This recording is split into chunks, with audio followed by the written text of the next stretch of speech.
On the morning of February 24, 1986, in Los Angeles, 29-year-old Sherri Rasmussen, a newlywed and well-respected nurse, was found dead in the home she shared with her husband, John Retton.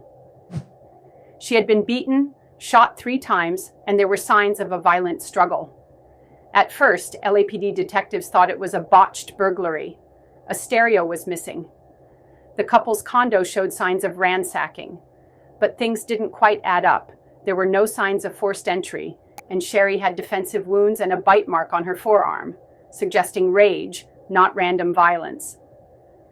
Despite that, the burglary theory stuck.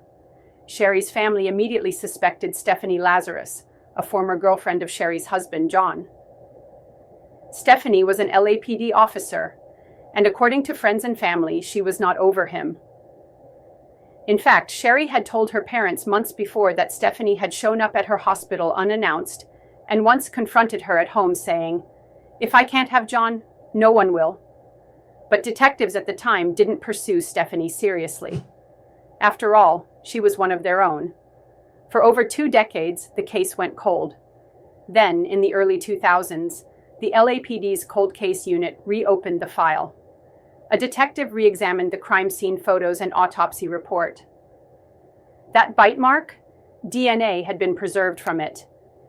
In 2009, using new forensic techniques, they developed a DNA profile from the bite mark. They ran it through the system. No hits. So they created a short list of possible suspects and began collecting DNA covertly. One sample stood out. It matched Stephanie Lazarus. Police followed her to a grocery store, collected her discarded coffee cup, and confirmed it. The DNA from the bite mark was hers. In 2012, Stephanie Lazarus, by then a high-ranking detective, was arrested and charged with first-degree murder.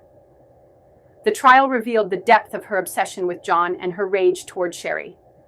Prosecutors argued that the crime scene had been staged to look like a burglary, but the attack was personal, brutal, and driven by jealousy.